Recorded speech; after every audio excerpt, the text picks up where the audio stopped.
আমি এখন মাননীয় সদস্য শাম্মী আহমেদ মহিলা আসন 17-কে তার বক্তব্য রাখার আহ্বান জানাচ্ছি।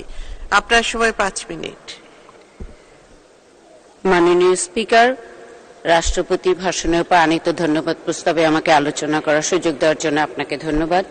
আমি বক্তৃতার শুরুতেই গভীর শ্রদ্ধার সাথে স্মরণ করছি সর্বকালের সর্বশ্রেষ্ঠ বাঙালি জাতির জনক বঙ্গবন্ধু শেখ মুজিবুর রহমানকে, বঙ্গমাতা বেগম ফজিলাতুন্নেসা মুজিব সহ 75-এর 15ই আগস্টে নিহত সকল শহীদদের শ্রদ্ধাভরে স্মরণ করে জাতীয় 4 নেতা, 30 লক্ষ শহীদ মুক্তিযোদ্ধা এবং 2 লক্ষ মা বোনদের আমি গভীর শ্রদ্ধার সাথে স্মরণ করি গণতান্ত্রিক আন্দোলনে নিহত এবং আহত সকল সৈনিকদের।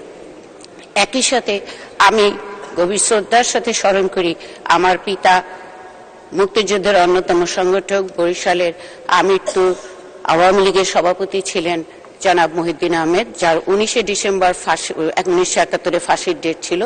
16ই ডিসেম্বর স্বাধীন হওয়ার কারণে আমরা আমার বাবাকে ফিরে পেয়েছি। মাননীয় স্পিকার, আজকের এই দিনটি আমার জন্য অত্যন্ত আনন্দের, একই সাথে আবেগঘন।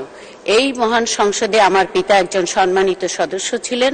পিতার পদাঙ্ক অনুসরণ করে কন্যার পথ চলা, এটা কতটা আনন্দে সেটা ভাষায় প্রকাশ করা নাই।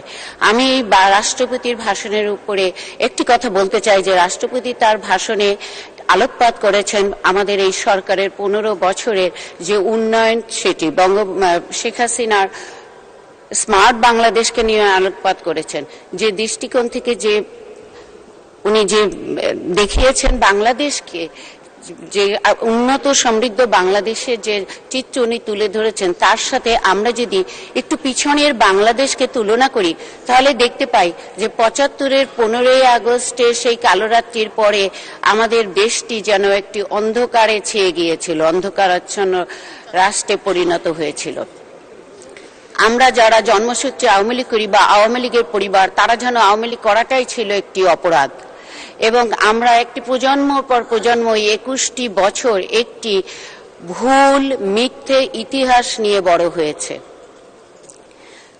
কিন্তু সেই অন্ধকার থেকে আমরা বেরিয়ে এসেছিলাম 1996 সনে জননেত্রী শেখ হাসিনার হাত ধরে আমরা আবার আলোকবর্তিকায় ফিরে এসেছিলাম। প্রতিটি সূচক যদি আমরা ওই সময় দেখি, ওয়ার্ল্ড ব্যাংক, এডিবি বলি, ইউএনডিপি বলি, আওয়ামী লীগের সরকারের উন্নয়নের যে অগ্রযাত্রা ছিল তা ছিল অকল্পনীয়।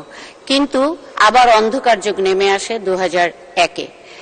2001 থেকে 2008 পর্যন্ত আওয়ামী লীগ নেতাকর্মীদের উপরে চলে অকথ্য নির্যাতন। আওয়ামী লীগ নেতাকর্মীদের উপরে যে বিভৎস নির্যাতন চলে তার উপরে আমরা অনেক প্রকাশনা দেখেছি, যেটা ভাষায় বর্ণনা করা নাই। কিন্তু আবার বাঙালি জাতি ঘুরে দাঁড়ায় জননেত্রী শেখ হাসিনার হাত ধরে 2009 থেকে এখন পর্যন্ত। আমি আমার কর্মক্ষেত্রের কারণে এবং বাংলাদেশ আওয়ামী লীগের 3বার আন্তর্জাতিক বিষয়ক সম্পাদক হওয়ার কারণে বিশ্বের বিভিন্ন দেশের রাজনৈতিক নেতৃবৃন্দ, সরকারি প্রতিনিধি এবং বাংলাদেশে অবস্থিত দূতাবাসের প্রতিনিধিদের সাথে প্রতিনিয়ত আমার কাজ করার সুযোগ হয়ে থাকে। একটি জিনিস আমি লক্ষ্য করেছি যে একটি গভীর চক্রান্ত যেন বাংলাদেশের সাথে এবং বাংলাদেশ আওয়ামী লীগের সাথে প্রতিনিয়ত হয়েছে এবং হচ্ছে। কিন্তু বঙ্গবন্ধু কন্যা শেখ হাসিনার যে নেতৃত্ব, তার যে সাহসিকতা, প্রতিটি রাষ্ট্রের যারা প্রতিনিধিত্ব করেন তারা সম্মানের দৃষ্টিতে দেখেন। বিদেশে গেলে আমাদের একটি কথা জিজ্ঞেস করেন যে তোমাদের নেত্রীর হাতে কি জাদু আছে। আমি নিজেও সেটার উত্তর দিতে পারি না, জানি না আমাদের নেত্রীর হাতে কি জাদু আছেন। কিন্তু উনি দেখিয়েছেন, দক্ষিণ বাংলার মেয়ে হিসেবে বা একজন জনগণ হিসেবে আমি বলতে পারি, পদ্মা সেতু সমস্ত ষড়যন্ত্র মোকাবেলা করে, সমস্ত ষড়যন্ত্রকে উপেক্ষা করে উনি পদ্মা সেতু নিজেদের অর্থায়নে করে দেখিয়েছেন যে আমরাও পারি। এই যে আমরাও পারি, এটি আমাদেরকে দিয়েছে আত্মবিশ্বাস, সমগ্র জাতিকে দিয়েছে ঘুরে দাঁড়ানো। এবং এভাবেই শেখ হাসিনা এগিয়ে যাচ্ছেন এই আত্মবিশ্বাস সাথে নিয়ে। উনি এই দেশকে পুনর্গঠন করার জন্য দিয়েছেন 1941-এ একটি রূপকল্প উন্নত বিশ্বের। আমরা অলরেডি মধ্যম আয়ের দেশের কাছাকাছি চলে গিয়েছি এবং ভবিষ্যৎ প্রজন্মের জন্য উনি দিয়েছেন ডেল্টা প্রকল্প 2100 সাল।